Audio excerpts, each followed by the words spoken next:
AbraKeyDabra is strong because they have really good, they have a good combination of everything that you need in a good team. Right? They have people that come up with good strategies, they have good mechanical players, and they have just so good synergy, and at the same time they are really motivated and they really work extra hard. All the players in AbraKeyDabra are really great individually. A lot of them have put a lot of time into Mythic Plus previously, and they know so much about the game. They're really innovative. Playing against just good players is always hard, especially when they care about the game and practice as much as they do. As veteran as you get in the MDI, the group was a super team of sorts at the beginning of this season. AbraKeyDabra has gotten stronger this season for sure compared to the previous season. The addition of Smog is definitely an upgrade on the healer role, I would say. In my opinion, he is definitely the better healer, and he does fit the team and what's needed of a really good healer in the MDI format. I think we are one of the teams that actually put most hours into it. I think it's also necessary to build up the team synergy, and also I'm new into the team, so building up the team synergy is really important at least. It's so great to actually get to hear from the players they're about to play against, the amount of respect that they actually do have for this squad. You're going to hear Gingy just saying, yes, they have all the right pieces. You're going to hear from JP, who literally sits in the grand final waiting to see who from these teams will be able to step up against this team of Method NA, that this was a super team, and they have what it takes to be able to pull down big wins. The question is if they're going to be able to pull it all together right now. This is going to be the last series before we get to the grand final. There's only room for one more, Method EU or AbraKeyDabra. We're about to find out who is going to make it on through. And as you've already mentioned, Tettles, when we look at these keys, it's definitely going to be something that makes us start to ask some questions about redemption. It's time to put up or shut up, especially starting out in the Waycrest Manor. We saw Abra had a couple issues with their Matron Brindle skip, but overall, they're going to need to be flawless if they want to match up versus Method EU here today. I think it's very likely that we could see something similar to that last freehold between these two teams, where they're both executing properly, they're both playing at a very high level, but then it starts coming down to who makes one or two mistakes, who doesn't pull as efficiently as they otherwise could have. I love the level of play that we have been seeing from pretty much all of the teams today. It feels like every single team is so well practiced and so well suited to be able to face up in these neck-and-neck matches where it comes down to just like 5-second mistakes or just like 2 deaths potentially. It's so crazy because everybody's looked fantastic today, but when we get to the top 3, it does just have that little bit extra. It just does show how much they do outclass some of their competition. But before we jump into this series, I want to hear if I has anything to say. Thank you, Rich. I spoke with Divinefield of AbraKeyDabra before this matchup, and Divinefield said that, he was feeling a little bit disappointed in his performance earlier today. He was a little bit nervous for the first map. However, he said by the second map, they were feeling very confident. They definitely lost their stage fright, and they were back there, and they looked like they were chilling, and they were ready to go. So Method EU is definitely going to have to watch their back, Rich. Thank you very much for that. Yeah, I'm not going to call out anyone, but when I was backstage, I was talking to a few of the guys on AbraKeyDabra, and they were saying, we're a little bit nervous to get on this stage. After you manage to get a couple of reps, you do kind of feel like you're sitting in your own home. You start to just get caught up in the moment, you start to focus on the game, and you start to actually feel like the crowd isn't there, but that's going to make this a little bit awkward because I kind of want to hear the crowd making a little noise right now. BlizzCon, are you ready to find out who's going to the grand final? Oh, you'd love to hear it, Rich. Let's get ourselves ready for Waycrest Manor. If he'll be able to get the redemption he so rightly loves and so rightly wants to see here. AbraKeyDabra, Method EU, both engaging with the council right now. That's Heartsbane Triads, ironic. And we're seeing a similar strategy that we saw in the previous Waycrest Manor. And even if we look at that Waycrest Manor that AbraKeyDabra had against Method today, there was really only one major problem they had. That was the skip on Soulbound Goliath. And I know that Dr. J is not going to make the same mistake again. So really, I'm looking forward to what happens there. But here on the Heartsbane Triad, these guys are already pretty much neck and neck with Method. You just eking out a tiny advantage so far. That's right, and it'll be looking to see, who's going to start getting slight advantages here and there. I don't think that the games are going to be as snowbally as we've seen previously. Method EU is able just to continue to generate and build such a hefty lead against Buff4 and Nerf Rogue. But on this one, if AbraKeyDabra is on point, if they have that ice in their veins like Jay usually does when he's playing Mage, you really expect to be able to see that higher caliber at a consistent basis. Yeah, and it's something interesting here. I mean, we don't really talk, well, you talk about the Mistweaver Monk a lot, but it's just so interesting to see how important that ring of piece is to keep these mobs away from the bosses here. It's so dangerous on the Sanguine Affix to pull trash with the Heartsbane trio because they don't move that much, and seeing them perfectly execute these ring of pieces on every single time the trash is about to die, that's so important. If one mob doesn't get hit there, if one of them stays on top of the boss, that's almost a full boss reset because there's no way you're going to beat the cast next time around. That's right, and it's one of those things that keeps on coming into play and keeps on coming into consideration is having that laser focus to know exactly when you need to drop that ring of peace, know exactly when you need to use those cooldowns. Zalia, unfortunately, procking his staff there. Something you really hate to see because you want to be able to find some other good area to be able to use that on trash or use it as just like a backup, something to assist you if you end up dropping low, and using it on the very first boss of a 5-boss dungeon, you hate to see it. It's something really interesting to me. I was paying pretty close attention to how the teams were pulling the dungeon the last time we saw Waycrest Manor with Method and A.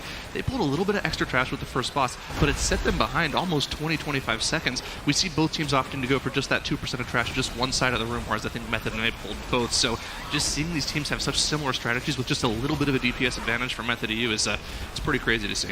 It is, and it's also very interesting how well these teams can do when they have differences in the routes, you know, finding out what's going to be the most efficient for them, what's going to be the best, because in many cases we haven't really seen the big differences going head-to-head for every single team. We haven't seen what is the most optimized route, the best route that we're going to be going for. You know, Method EU pulling the Void Emissary and grabbing everything around it. It's important to mention how difficult this particular section of trash is. You have to make sure that Void Touched Emissary dies before the second Queen's Decree, or people are going to drop incredibly low. That's a little bit scary, though. They have to commit a couple of personal cooldowns to that. You see the Icebound Fortitude's going on cooldown for both of the Unholy DKs. But really, once again, just like it is in almost every other map in the tournament, the double Unholy DK is really what enables these large types of pulls. Usually, you wouldn't want to pull half of this. These captains do so much tank damage, even on the tyrannical setting. So just having those Unholy DKs for the insane amount of AoE damage they bring, it really enables the pulls you see these guys doing. I love the patience out of Divine Field there, waiting to grab all of the hounds up together, making sure they're all in the right spot. That way the group is going to be able to start spacing out any of the Sanguine puddles, get them where they need to be, and make sure they're going to be able to take down that Void Touched Emissary. Not too bad to be able to line of sight behind the fountain onto this one, but just about the positioning and making sure they're getting it perfectly, as now is just now entering the courtyard. And we're seeing a little bit of difference in pull styles here from both teams. Method EU decided to go inside and pull that large captain pack that we were just talking about, whereas the normal strategy we see from a lot of teams, including AbraKeyDabra, is they'll pull the Soulbound Goliath, the second boss, and around 50% they'll decide to then have a rogue go inside, tricks to the trade, all of that trash to their tank, and then they'll try to cleave that trash down and have it coincide with the boss's death, so they don't have to worry about Sanguine healing up the boss. I'm pretty sure that's what we're going to see here, but really what I'm looking at here is making sure Dr. J gets this skip off perfectly last time around, and it looks... Is the trash coming?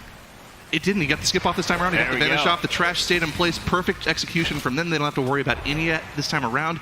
That caused them to reset the boss last time. It caused them to have to completely Shadow Meld, skip, and pull everything all over again. So that's going to save them a solid 2 minutes over what the previous performance was, and we're going to see them able to just AoE this on top of the boss with that Unholy DK. And this is the pull that they wanted to be able to have. They wanted to be able to round up all of these mobs together. You're seeing Way the Crane being used to great effect. I was kind of surprised that they didn't wait just a little bit longer to be able to fully optimize it, maybe having one of the clears for the Soulbound Goliath instead. But nevertheless, they are getting some incredible damage out, and they are dropping all the Sanguine puddles far away like they need to, and making the tank's life just a whole lot easier as a result. Yeah, perfect. You'll have to see no Sanguine ticks going on the boss here, and likely we'll see them pull even more trash into the boss just to make sure they're taking full advantage of that AoE efficiency, just making sure the Unholy DKs can do as much as they want, because otherwise you're just single targeting down a tyrannical boss, which is in no way efficient. That's right. You wanted to see Divine clearing out those stacks a little bit earlier, but the fire did end up dissipating earlier than imagined. But I do like what we're seeing out of Maki, staying away from any of the ads that are going to be putting out those burning fists, making sure he popped Diffuse Magic. He dropped Enveloping Mist on himself to ensure that he'd be able to keep himself topped, as of course the DKs were able to just take advantage of AMS, take advantage of their own self-heals, and were able to deal with it without any problem. We've seen a lot of times where Mistweavers are running really low on mana on this fight, especially when they were pulling other trash mobs in. So it's a very challenging encounter, and we're even seeing like a Ephemeral Recovery, the Azurite trade coming up on the side of Smox, who has a little bit of extra breathing room in case his mana drops a little bit low. And of course, he did have to kite once again, like you mentioned, into the fire there just to reset the boss's stack, so he's not taking too much damage. And we're pretty much neck and neck on this boss with both these two teams, with the boss being at around 40-45%.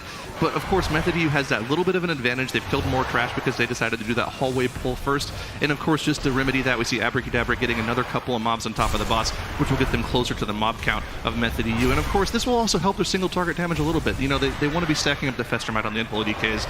They want to allow the rogue to get their extra single target damage from their, you know, from their Keep Your Wits About You trade as well. So this is just really efficient in terms of making sure they get the boss down quickly. And you can see they're kind of pulling ahead in boss damage here. That's right. I think we're at a close enough level that it's just going to be coming down to how well they're going to execute on some of these very big pulls. But when you're having a little bit of extra second lead, those things are just going to continue to grow. I mean, that's what happened with the freehold run that we saw against Method EU and Buff Warner Rogues. Just a couple seconds here and there when the teams are at this level makes all the difference. I mean, we saw Method EU do the exact same thing. Pull those same mobs into the boss, get that little extra bit of single target burst just from having the cleave available there, and they kind of pulled back that advantage too. So these guys are just neck and neck. The only difference, of course, being the extra mob count that Method EU has. I'm interested to see what kind of extra trash AbraKeyDabra is going to have to pull later on in order to make that up.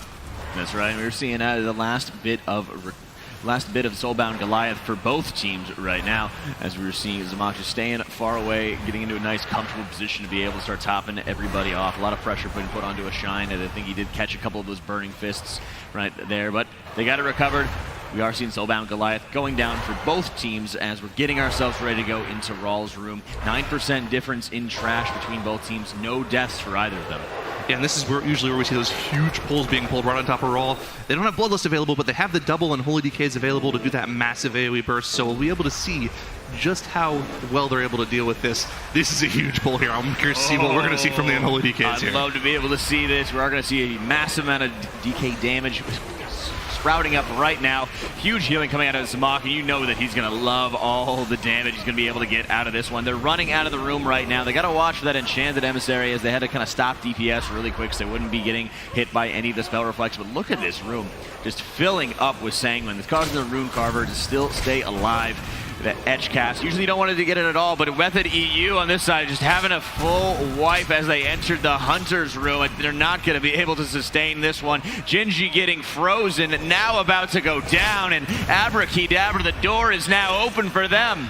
I mean, we were about to talk about how big that Runeweaver healing to full was, but they can just cleave it down with Rawl. A full wipe from Method EU there. Looks like Now went down first, and of course one of the DKs afterwards because he had aggro on everything. They weren't able to get the battle res off in time. Just a full team wipe there is going to be awful for them, and they're going to have to go all the way back around the dungeon. Actually, I believe they opened the door, so they shouldn't be it should be that big of a thing for travel. But still, the full team wipe, the 30 seconds on the board, plus now being behind in trash to a team they were ahead of. They're so far behind now. Yeah, this is absolutely disastrous. I mean, AbraKeyDabra knows this feeling well. The last time they were in Waycrest, you know, would just have this pull not work out for you. The way that this dungeon is set up, it's just so punishing if you're missing something in your usual route and you have to start questioning the rest of it. What is available to you, whether you just go back and repeat the same thing as it looks like they're going to be doing here and looking to make some corrections. I mean, they kind of have to do this. They have to go back and make sure they're doing the same pull because that's what their mob count comes from. They skipped everything else, so they're probably looking to skip most of the trash later on in the dungeon, so they do want to finish off the trash that they already pulled. Just goes to show they had to actually go all the way around the entire dungeon just to get back to this point, which is, you know, probably a good 20 seconds of travel time. So on top of the 30-second death timers, that cost them, I would say, over a minute of just travel time, not to mention how long it took them to wipe. So, like you mentioned, the door is wide open for Abra here, and we're going to see them kind of single targeting Rawl for a little while here too. Yeah, and at that point, it's just they're getting an advantage on Rawl, who does take quite a long time to be able to bring down, even with all the cleave at their disposal. So that Hunter's Lodge is filling up with those blood pools from Sanguine, as Method EU is just trying to be able to get back and recover as best as they possibly can. But keep in mind, I mean, we've seen them down and out before with Shrine of the Storm, and they were able to bounce back and capitalize off of any of their opponent's mistakes. Well, that's the important thing with Method EU. I mean, once again, we talked about this all day long. Method EU's biggest opponent, generally speaking, is themselves. They usually have the faster strategies, they usually have the faster execution and the higher DPS. If they have a problem, their biggest strength is being able to stay concentrated, not make any more mistakes, to give them a self to come back in the dungeon should their opponent make a mistake.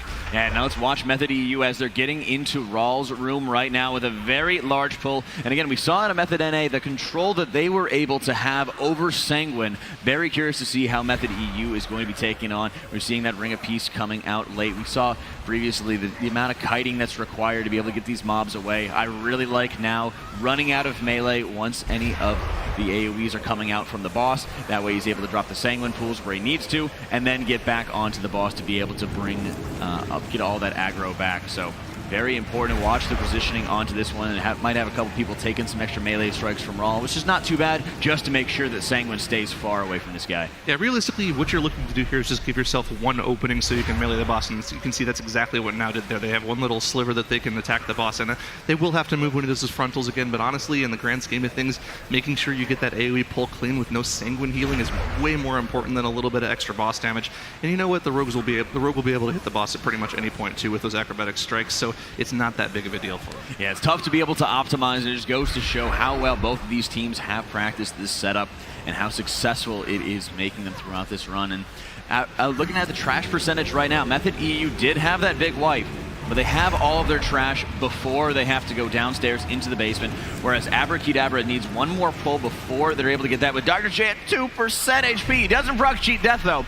He does recover onto that one, so AbraKeyDabra needs one more pull before they'll be able to go downstairs into the basement. I would say that he cheated his cheat death there because he did. He was standing in so much stuff on the ground. It got down to 2% HP. It deserved to be proc there. He's lucky it didn't. So great to have that later on, especially for the pull that they're probably planning on doing with Lord and Lady Waycrest. They have the Bloodlust available. I'm interested to see if they plan on using it there at Gorak Tool later on. Both of them are just as dangerous, so really it's just kind of a heads-up play. And the heads-up play is really what they're going to need onto this one. And as they're getting ready to go downstairs and pop their Shadow Meld, they're going to make sure they're getting themselves ready. I guess they're going to have to go back upstairs since they didn't end up pulling any of the shadows at the very start of the entrance as well, if I'm not mistaken. Yeah, I think you're right. Usually you want to have around 80 to 82% trash here when you get to this section of the dungeon, because there's only about 20% trash left for you to get. So, like you mentioned, once they get to Gorak Tool, they'll have to port back up to the start of the dungeon using the NPC that you can talk to, and they'll have to finish off the trash that way. This is it's probably it's probably part of their strategy, but it's just kind of weird to see this. This actually goes back to week 1 when we saw Method EU do this strategy. Yeah, I was going to say this is one of the early strategies that was developed, and when you see a team that first built the strategy, they don't run it anymore, they don't bother with it anymore, it really makes you think that this is something that's kind of a throwback that they shouldn't be going after. Yeah, I mean, Roller Glutton is going down for Method EU right now, a minute and 20 seconds after AbraKeyDabra, as well as the 30 seconds of deaths on the board. They're pretty far behind right now, and they really need Abra to do something wrong in order to come back in the dungeon. And really, they just went for that big pull with Lord and Lady Waycrest, didn't use the Bloodlust, and they went through it just fine. No healing on Lord Waycrest, no deaths, just super clean from them. That's right, and they do grab a couple extra percent from the kitchen on the side of Method EU, pop their Sky Step potions, pop those Lightfoot potions, get down into the basement, drop their Shadow Melds, and get themselves ready for the similar pull that AbraKeyDabra is working on right now, taking on Lord and Lady Waycrest here. And while Method EU does look like they're gaining quite a bit of ground onto this one, because I think it's still going to take quite a bit of time for AbraKeyDabra to, once again, kill Gorak Tool, get back upstairs, reset that pull. We've seen a couple times where people are just taking too long to be able to talk to that NPC and get teleported back upstairs. So I think if there's any sort of mistakes onto this one, Method EU can be right back in the driver's seat. Yeah, I mean, no mistakes further on. They're putting themselves in the position where they can do it, and they're also pulling up the same Lord and Lady Waycrest pull that we just saw AbraKeyDabra do. And honestly, I think they're doing it a little bit faster. All the trash is already dead for them, minus one witch that's left there. So they're doing a fantastic job of putting themselves in a position where they have a chance of coming back, as we see AbraKeyDabra moving on to just the last phase of Lord Waycrest before Lady comes down. And then you're seeing Method EU doing very well, grabbing all of those mobs, taking all of them down. They're almost at 90% trash count, and going into this one, getting the last bit of percent and quickly getting Lord Waycrest out of that pool. And it's always a challenge as well, because you're going to have tons of caster mobs at your disposal, and so many of them that'll take a lot of time. You have to look at the frontal from the boss. You have to look at the cast time from the boss. There's a lot of moments where he just sits there, stands still, and is an absolute pain. So Lady Waycrest dropping to 40% on the side of Method EU, so she is going to be getting closer and closer to spawning. Yep, and I mean, Lady Waycrest is down for AbraKeyDabra. All you really got to do is make sure you're keeping an eye on Tank. Tank takes a lot of damage right now with Lord Waycrest buffed up to, I believe it's 15% extra melee damage, so there's a lot of damage going out right now. You got to make sure you get those interrupts on Lady Waycrest as well. But to be honest, these guys have been doing this for the past 2 weeks. They shouldn't have any problems with interrupts either, so what I'm really looking forward to them having a problem with is this next pull where they pull all of this hallway into Gorak Tool. They have to make sure their healer's in that cubby so they aren't able to get the jump off. Well, he's not going to be in the cubby since we're running with a Mistweaver Monk on this one. He's going to be face first into melee, so it's going to be an extra challenge onto that one, because if anybody moves just outside of that position, or if they do not pull all the mobs for Gorok Tool and any of the shadows that are around him, if they don't pull it right next to that area that he could otherwise jump onto, then you're just going to have somebody get one shot out of that range. So they have to be insanely careful with how they're going to do it. And Zmok's out of mana at the moment. They do have a couple % left on Lord and Lady, so there's no staff proc available to him. He needs to mana up very quickly, and they need to be able to seal this deal. See the sugar-crusted fish feast going down so he can regen mana. He's already back to full mana, and they're setting this up for this huge Gloom Horror pull here. And this is probably the most dangerous part of the dungeon for them. You have to use your Bloodlust here. They have it available. I mean, honestly, if they didn't use their Bloodlust available, I'd be questioning what they're doing for their final trash percentage. And we're going to see them just all stack right up to make sure they get these Gloom Horrors nice and stacked so the Unholy DKs can burst them down. I'm expecting to see the Transcend getting placed down out of Zmok and then have him pop Way of the Crane to be able to quickly get in position. I don't know if it's going to be too much of a risk to be able to get in and start popping Way of the Crane to add more damage. I think Zmok's seeing that it does look like it's too much of a risk in that end, so he is just standing up there. You're right under that end. I was kind of expecting to have Way of the Crane go up just to be able to more easily deal with them, but you'll probably see it going up right now as he's cleared out the remainder of those Gloom Horrors, and now they just got to deal with the Slavers and the boss. The Method EU has been so fast to catch up to them in the dungeon. Honestly, I think at this point, it's going to be really close. Like, if there wasn't that 30 seconds, I'd say Method EU was very far ahead. I mean, they have to wait for the NPC to get in position to talk to her. They have to run back upstairs, and then they have to engage the trash that they're planning on killing for the last 13% of their trash percentage. With the way Method EU's been playing at the end of this dungeon, the speed at which they're going, they have a chance of winning this. They really do at this point. I mean, there's a 20%. I actually think Method EU is going to be almost in the lead. The 30 seconds is quite a bit, and they're catching up so much in terms of boss health right now. They're almost equal with their opponents in AbraKeyDabra. I mean, this is the power of Method EU. They have some of the best players in the world. They can put out the most damage, more damage than their peers. These guys are absolutely insane, and they have now passed AbraKeyDabra they're on the boss absolutely kill. ahead. Method EU has somehow, some way, gotten back into the driver's seat. It's going to take longer than 30 seconds to be able to defeat those, to not only wait for the NPC to come upstairs, but to grab all those mobs, defeat all the shadows on this one. Method EU looks to be in prime position to be able to take this after a catastrophic wipe. Where was AbraKeyDabra's failure? It was just a little bit in terms of routing differences, and I think that's going to be what's going to end them. Yeah, I'm so confused as to what wrong. I don't even think the shadows are worth 13% on their own. They have to pull something else into them, I'm pretty sure, to get rid of it. This is just, I mean, Method EU, I'm so impressed with Method EU right now. Like, they've just been playing so clean in the second half of this game. Their ability to shake off mistakes, their ability to get past any of this diversity has been such an amazing thing to watch. They did it on Shrine. They're about to do it again. Frag does go down. They need to get that battle res up quickly to seal the deal. 5% left, and once that boss goes down, we will start that 35-second clock and see if AbraKeyDabra is going to be able to find some way to get 13% trash. But at this point, I don't think that they're going to be able to do it. And they'd have to do a massive amount of AoE damage here just to get it done. And we know that Zmok procced his staff earlier on in the dungeon, so he doesn't have that many stacks to proc a lot of AoE damage. I just don't see how it's possible. They're going to spend half of that 35 seconds. And Divine Field misses jump. Divine Field misses jump. He can't go upstairs as quickly. He's got to run all the way around. He's just sitting there walking regular speed, and that is going to be it. AbraKeyDabra, they've got 20 seconds left to be able to try to grab all these mobs in together, and you're right, they do have to pull into the Hunter's Lodge. I don't think there's any way they're going to be able to take it. Method EU somehow coming back after a huge wipe. You brought up one thing that we really need to hit one more time, and it is the stuff that makes for a winning team in an environment like this. We saw it happen in Shrine. We saw it happen here. These guys can trip, but they won't fall. They're the weeble wobbles of WoW esports. They manage to bounce back every single time, and that takes a lot, Tettles.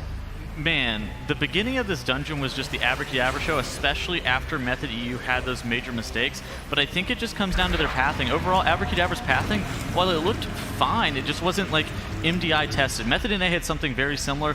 Method NA kind of skipped the Huntsman's Lodge area, but it had very similar pathing to what Method EU did coming in on the day, whereas AbraKeyDabra is still running a pretty dated style of how they're patrolling through the instance.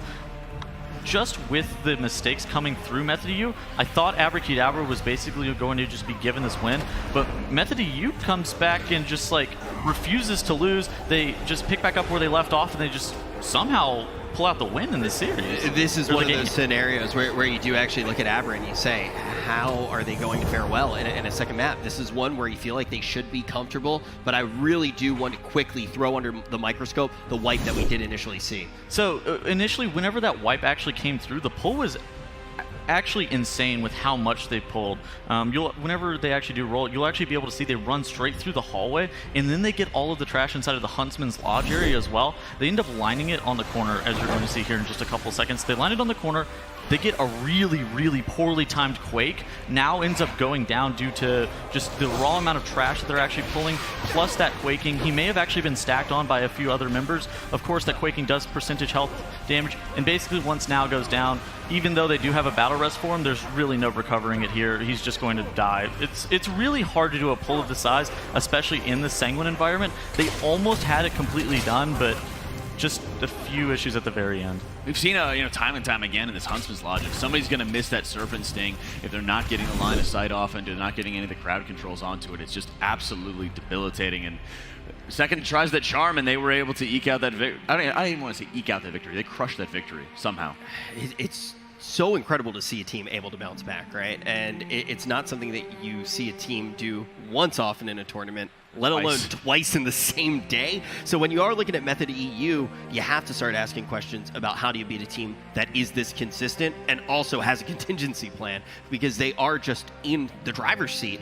When we look on the side of AbraKeyDabra, especially, you called it Waycrest Manor. Now, what map can they actually play to? Well, definitely not Siege of Borealis. We saw Siege of Borealis from Method EU earlier, and they were lights out. I mean, I don't know what you have to do as AbraKeyDabra in order to beat Method EU on this dungeon. You have to have something that you can pull out, or they're just going to 2-0 and go to the grand finals. This is looking like one of the tallest orders that this team has seen thus far, especially with what we have seen from Method EU. I think that that's one of the reasons why you start to put the confidence in Method EU. It's not only because of how quickly they've done it, we've seen them run this dungeon already. Are we going to see another 2-0? If we do, Method EU will be headed straight to the grand final.